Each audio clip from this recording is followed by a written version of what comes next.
Hello dear students, मैं हूं संदीप और आप देख रहे हैं डिफेक्टो क्लासेस। डियर स्टूडेंट्स, आज की वीडियो में हम पढ़ने वाले हैं एक्सरसाइज 5.2 का इंट्रोडक्शन, जो कि आपकी ऑर्डिनरी डिफरेंशियल इक्वेशन के अंदर आती है।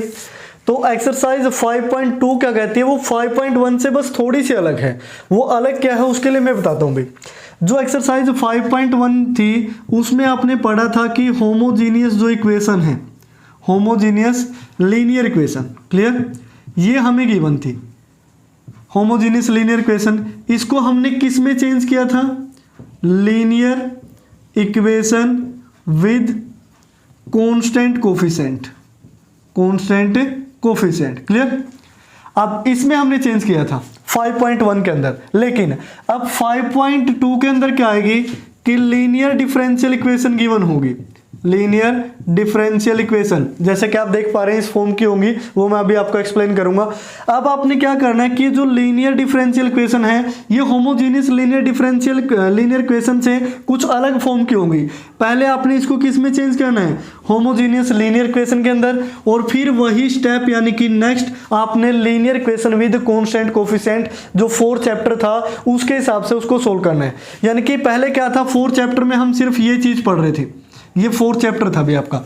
अब जो 5.1 एक्सरसाइज आई उसके अंदर क्या हुआ, होमोजेनियस लीनियर इक्वेशन आ गई, उसको चेंज करना सिखाया इसके अंदर, और फिर वहां से उसका सॉल्यूशन, यानी कि एक स्टेप और ऐड कर दिया।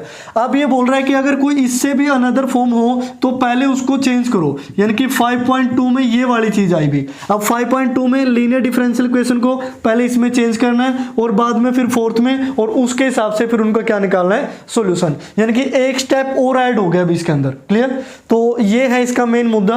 तो इसको हम समझते हैं कि ये जो 5.2 है इसमें किस टाइप के क्वेश्चन होंगे, क्या इसका बेसिक इंट्रोडक्शन है। ज्यादा कुछ चेंज नहीं है, बस थोड़ा बहुत है, वो मैं आपको बता देता हूं।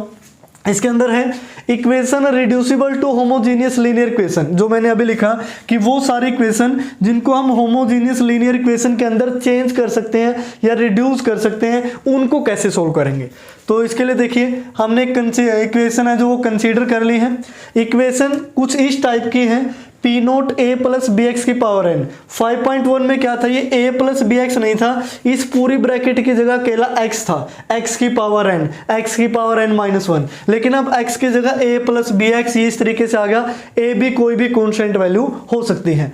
सो on P N minus 1 A plus B X on P N Y equal to F of X, जहां एफ ऑफ एक्स क्या है, फंक्शन ऑफ एक्स है, एंड ये जो P naught P one P two so ये क्या है, constant है। बस चेंज सिर्फ क्या हुआ यहां पे, ये चेंज है भी, यानी कि एक्स की प्लेस पे अब कुछ और ही आ गया है, इस तरीके से ये चेंजेस है। अब इस चेंज को हमने क्या करना है, होमोजेनियस लीनियर इक्वेशन के अंदर चेंज करना है, और उसका सॉल्यूशन हम 5.1 के अंदर पढ़ ही चुके हैं भी, क्लियर। तो इसके लिए हम क्या करते हैं, पहले हम x की पावर n को क्या पुट करते थे, x की पावर n, यानी कि x को e की पावर z पुट करते थे। लेकिन अब हम क्या करेंगे, x की बजाय इस पूरी ब्रैकेट को a प्लस बी एक्स को e to the power z put करेंगे, ठीक है ना। पहले हम x को e की पावर z पुट करते थे, चेंज कितना है, जो x की जगह है उसको e की पावर z पुट कर लो, क्लियर। तो यहां से वैल्यू आएगी, सो दैट कि जो z की वैल्यू होगी वो क्या हो जाएगी, इसके एक्सपोनेंशियल लॉग में चेंज हो जाएगा, log of a plus B x, ये हुआ भी, क्लियर। अब यहां से क्या करते हैं, differentiating with respect to x, तो ये क्या बना, dz अपॉन dx। यहां से लॉग ऑफ एंगल में 1 बाय क्या आएगा, a प्लस बी एक्स, और a का डेरिवेटिव 0, bx का डेरिवेटिव क्या हो जाएगा, b, यानी कि dz अपॉन dx की वैल्यू ये आएगी, क्लियर। तो हम इसको इक्वेशन नंबर 2 नाम देते हैं, और ये जो गिवन है शुरू में इसको इक्वेशन नंबर 1 नाम देते हैं। तो अब यहां से देखिए, अगर आपको dy बाई dx की वैल्यू निकालनी है, लेकिन ये तो क्या है, dz अपॉन dx है, तो आप इसको इस तरीके से लिख सकते हो कि dy अपॉन dz और dz अपॉन dx, इस तरीके से लिखा जा सकता है। इनकी change in y with respect to z, change in z with respect to x, dz से dz कैंसिल होगा तो dy बाई dx ही बनेगा। तो यहां से dy अपॉन dx, अब इसकी वैल्यू क्यों निकाल रहे हैं, क्योंकि स्टेटमेंट dy अपॉन dx की फॉर्म में है, equal to dy upon dz into, इसकी वैल्यू यहां से आई है, यानी कि ये वैल्यू पुट करेंगे तो b upon a plus B x हो गया अभी। ए प्लस बी एक्स यहाँ मल्टीप्लाई में आएगा, तो ए प्लस बी एक्स यहाँ से d y upon d x is equal to b into d y upon d z होगा अभी। क्लियर? तो ये वैल्यू आई। अब इसको इक्वेशन नंबर 3 सपोज कर लेते हैं। अब यहाँ से अगर आपको डेरिवेटिव निकालना हो किसका, d y by d x का, ठीक है ना, तो आप उसको क्या लिखोगे, d by d x of d y की वैल्यू क्या थी, ये d y by d x की वैल्यू ये थी, यानी कि इसको लिखा जा सकता है b upon a plus B x into में ये क्या था, d y by d z, ये हुआ। यानी कि इसका डबल डेरिवेटिव क्या होगा, d square y upon d x square is equal to, अब इन दोनों में लगेगा प्रोडक्ट रूल, तो प्रोडक्ट रूल लगेगा तो first as it is b upon a plus B x, second का डेरिवेटिव ये हुआ d square y d z square, लेकिन डेरिवेटिव हम एक्स के रिस्पेक्ट में कर रहे हैं और ये क्या है जेड, तो बाद में जेड का डेरिवेटिव भी होगा विद रिस्पेक्ट टू एक्स, ये प्रीवियस एक्सरसाइज में मैंने आपको बताया था। उसके बाद प्लस, अब ये जो d y upon d z है ये एज इट इज, इसका डेरिवेटिव करोगे b upon a plus B x का। क्लियर? तो इसका जब डेरिवेटिव करोगे 1 अपॉन एक्स के फॉर्म में है, तो डेरिवेटिव क्या बनेगा, minus B upon a plus B x का, यानी कि 1 अपॉन एक्स का माइनस 1 अपॉन एक्स स्केयर होता है, तो इसका क्या बनेगा, स्केयर बनेगा भी, यानी कि स्केयर। उसके बाद अब जो b है ए प्लस बी एक्स, इसका डेरिवेटिव अलग से, a का 0 और बी एक्स का क्या बनेगा b, तो इसका भी क्या हो जाएगा, स्केयर हो जाएगा अभी यहाँ से। क्लियर? उसके बाद अब क्या करते हैं कि d square y upon d x square, ये एज इट इज, यहाँ से ये b और ये d z upon d x की वैल्यू रख देते हैं, d z upon d x की वैल्यू ये है b upon a plus B x, तो b इंटू बी यहाँ पे भी क्या बन जाएगा, b square upon a plus B x का होल स्केयर इंटू में d square y upon d z square plus, अब इसको यहाँ लिख लेते हैं minus b square a plus B x का होल स्केयर और साथ में क्या है, d y upon d z. Clear? अब इसको मैं आगे लिख लेता हूँ। आगे जब हम इसको लिखेंगे तो इसको थोड़ा अलग रखना आप, ये है d square y upon d x square, इस तरीके से।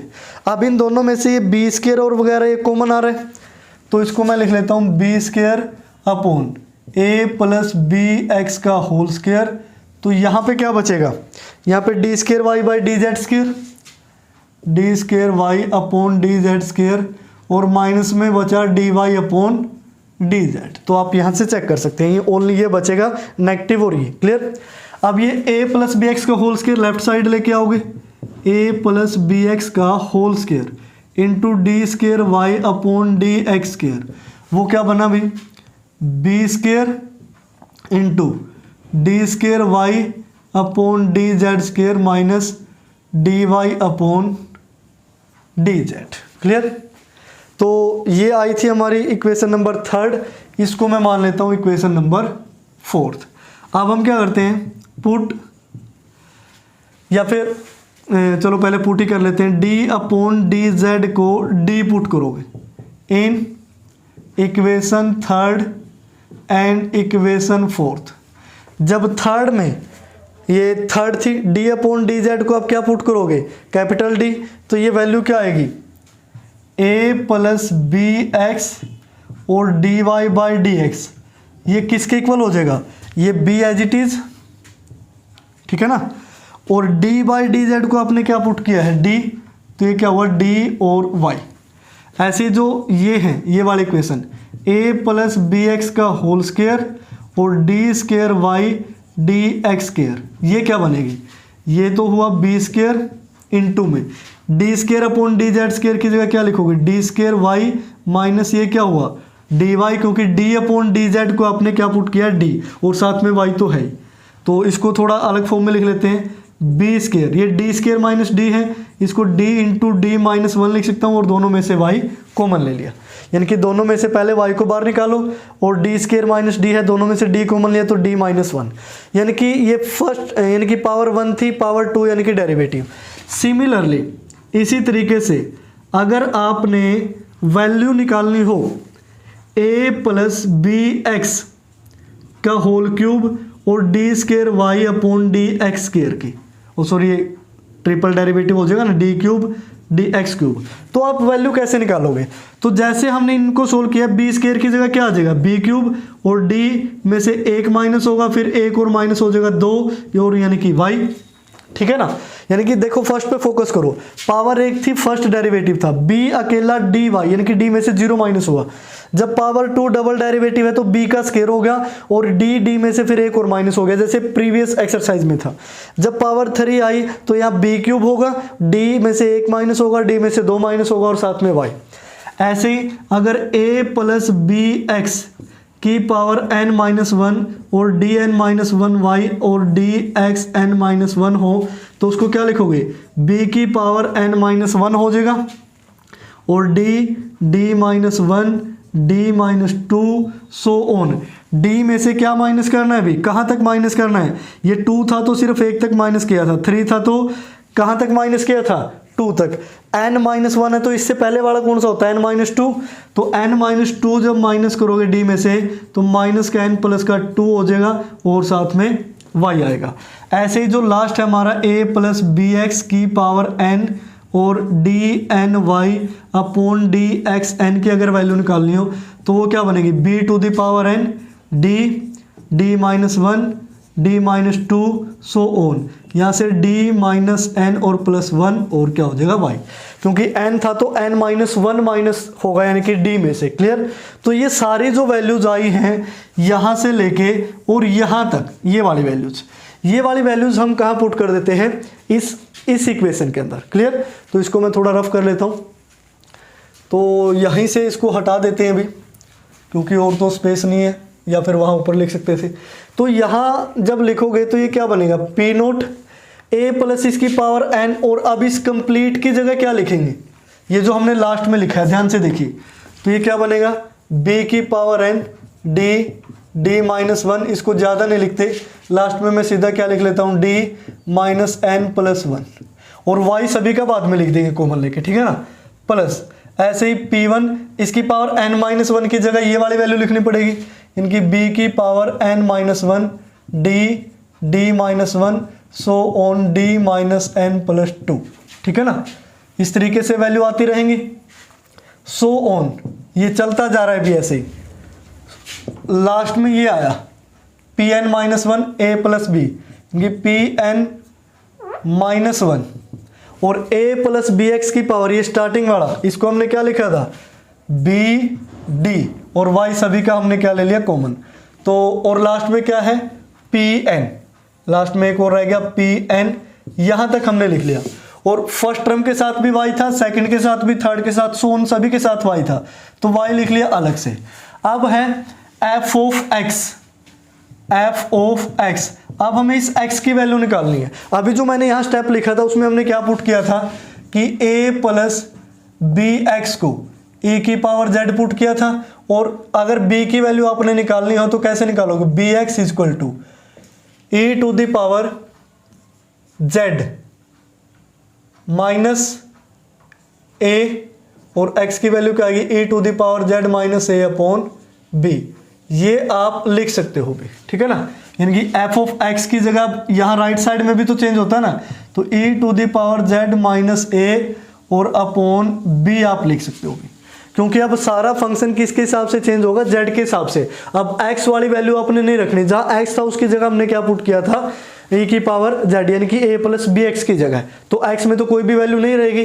तो अब ये जो फॉर्म बनी हुई यहाँ पे देखिए, जो bn है, bn-1 है, b है, ये सारे के सारे क्या है, कांस्टेंट वैल्यू है, और ये सारा का सारा किसका फंक्शन हो गया, d का। दिस इंप्लाइज, इसको मैं ब्रैकेट वाले को f ऑफ d लिख लेता हूँ, और साथ में क्या है y इक्वल टू क्या बना भी, f of e to the power z minus a upon b। अब ये क्या होगी, which is a linear differential equation, ये होगी linear differential equation with constant coefficient, clear, which is solvable for y, यानी कि y के लिए क्या है, सोल्वेबल है। ये हम कहाँ पढ़ चुके हैं, चैप्टर नंबर 4 के अंदर। क्लियर? तो ज़्यादा कुछ नहीं था इंट्रोडक्शन में, वही स्टेप थे, बस x की जगह पे a प्लस बी एक्स हर जगह लिखा जा रहा था, जैसे 5.1 के इंट्रोडक्शन में हमने पढ़ा था अभी। तो 5.2 के अंदर आपको इस टाइप की स्टेटमेंट मिलेंगी, यानी कि a प्लस बी एक्स, जैसे 2 प्लस 3x लिख दिया, और अगले वाले क्वेश्चन में 5 प्लस 4x, ऐसा यानी कि कुछ भी लिख दिया, तो उस टाइप की सारी चीज़ें मिलेंगी। तो आइए अब इससे रिलेटेड एक एग्जांपल कर लेते हैं, ताकि ये जो मैंने आपको सारा कुछ बताया है वो आपको अच्छी तरीके से क्लियर हो सके। तो आइए अब सोल्व करते हैं एग्जाम्पल नंबर फर्स्ट, जिससे आपको बेसिक इंट्रोडक्शन है और भी ज़्यादा क्लियर होगा। तो यहाँ से है x प्लस ए का whole square double derivative minus 4 into x plus a d y by d x plus 6y equal to x है भी।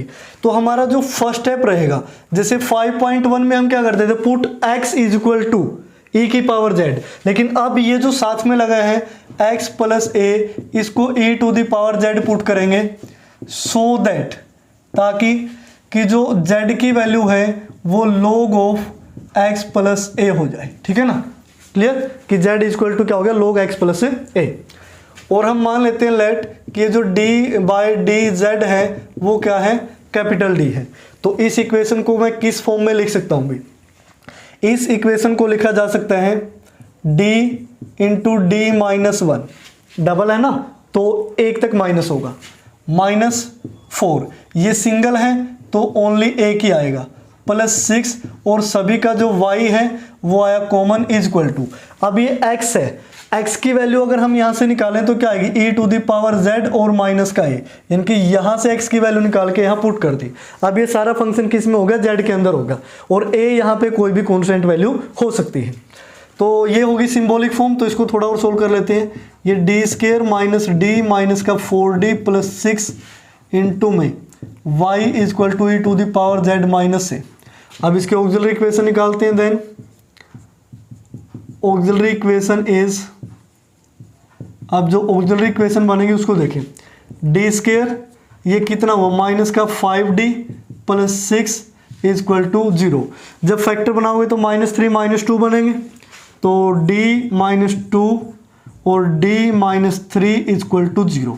तो d की वैल्यू आई 2 और 3। क्लियर? अब हमें निकालना है कॉम्प्लीमेंट्री फंक्शन। अब जो रूट है वो किस टाइप के हैं, रियल है प्लस डिफरेंट है। तो दिस मीन्स कॉम्प्लीमेंट्री फंक्शन क्या बनेगा, c1 e to the power 2z plus c2 e to the power 3z। तो x में चेंज कर लेते हैं। अब देखिए e to the power z को हमने x प्लस ए लिखा था, तो ये क्या बनेगा, c1 x प्लस ए का whole square. e to the power z का होल क्यूब है, तो c2 e to the power z की जगह x प्लस ए का होल क्यूब हो गया। अभी ये आया कॉम्प्लीमेंट्री फंक्शन। अब हमें निकालना है पर्टिकुलर इंटेग्रल, तो इसको आगे लिख लेते हैं। पर्टिकुलर इंटेग्रल इक्वल टू होगा 1 over F of D. F of D की value D square minus 5d plus 6 है, D square minus 5d plus 6, और इसके साथ में ये वैल्यू आएगी, यानी कि e to the power z minus में, और a के साथ अलग से मल्टीप्लाई कर लेते हैं, D square minus 5d plus 6। अब a तो है यहाँ कॉन्स्टेंट, और 1 लगाने के लिए हम e to the power 0z लिख लेते हैं। इसको क्या कोई इफेक्ट पड़ेगा, e to the power 0z यानी कि 1 हो गया, a जस्ट कॉन्स्टेंट है वो एज इट इज लिखा रहेगा। इस वाले पार्ट में हम पुट करेंगे d को 1 यानी कि e to the power az।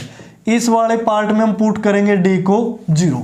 जब d को 1 पुट किया तो 1 माइनस 5 प्लस 6, 6 प्लस 1 7 माइनस 5 कितना बचा 2, तो 1/2 e to the power z minus a के डिवाइड में 0 बना दिए कि ये कितना है 6, और e to the power 0z यानी कि इसको तो लिखो या ना लिखो, ये तो 1 ही है, इसका कोई इफेक्ट नहीं पड़ेगा।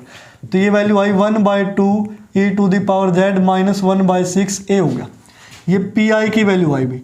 अब pi को किस में चेंज करना है, x में। 1/2 e to the power z को क्या लिखा था, x plus a minus 1/6 a होगा। ठीक है ना? तो अब जब हम सॉल्यूशन निकालेंगे, कंप्लीट सॉल्यूशन, यानी कि जो आपका कंप्लीट सॉल्यूशन होगा। अब कंप्लीट सॉल्यूशन किस तरीके से, y is equal to complementary function c1 और x प्लस a का whole square, c2 x plus a का होल क्यूब, प्लस pi यानी कि 1/2 एक्स प्लस ए माइनस 1/6a। ज़्यादा से ज़्यादा अगर आप ये कर सकते हैं 1/2x 1/2a और उन a वाले में से कॉमन वगैरह लेके वो प्लस माइनस कर सकते हैं, वरना ये आंसर भी क्या है, सही है भी। क्लियर। तो इस तरीके से आपने सोल्व करना है। बस चेंज कुछ नहीं हुआ, यहाँ पे चेंज आया है भी, अकेले x की जगह यहाँ कुछ और आपको देखने को मिला x प्लस ए, यानी कि इसकी जगह अभी तो जैसे x प्लस ए आया है, ये 2x प्लस 3 भी हो सकता है, 5x प्लस 4 भी हो सकता है, 9x प्लस 1, यानी कि इस टाइप की एक लीनियर एक्सप्रेशन मिलेगी भी आपको, ठीक है ना। तो उसी को आपने क्या पुट करना है, e⁻z पुट करना है। क्लियर। तो एक एग्जांपल से आपको ये क्लियर हुआ होगा कि एक्सरसाइज किस टाइप की होने वाली है और किस तरीके के क्वेश्चन आप वहां सोल्व करेंगे। तो डियर स्टूडेंट्स, आज की इस वीडियो में फिलहाल इतना ही। नेक्स्ट वीडियो में हम पढ़ेंगे एक्सरसाइज 5.2 और 5.2 के साथ ही आपका जो चैप्टर 5 है वो कंप्लीट हो जाएगा। तो फिलहाल के लिए आप इंट्रोडक्शन अच्छी तरीके से पढ़ें और जब तक 5.2 की वीडियो नहीं आती आप सारे एग्जाम्पल सोल्व करें। अगर हो सके तो 5.2 के क्वेश्चन भी ट्राई कर लीजिए, अगर नहीं होंगे तो वीडियो में तो आप देख ही पाएंगे भी। क्लियर। यानी कि इंट्रोडक्शन से अगर आप खुद सवाल, यानी कि जो क्वेश्चन है या सवालात हैं वो आप खुद सोल्व कर लेते हैं तो दिस मीन्स हमें वो प्राउड भी फील होता है, हाँ भी इंट्रोडक्शन में बताया था और उसी से हमने सारे एक्सरसाइज सोल्व कर ली, तो वो काफी अच्छा भी रहता है। अगर आप पहले ही सोल्व कर देते हैं तो काफी अच्छी बात होगी भी, अगर नहीं सोल्व करते हैं तो आपको वीडियो तो फिर देखनी ही है। क्लियर। तो डियर स्टूडेंट्स, आज की वीडियो में फिलहाल इतना ही। देखते रहिए डिफेक्टो क्लासेस।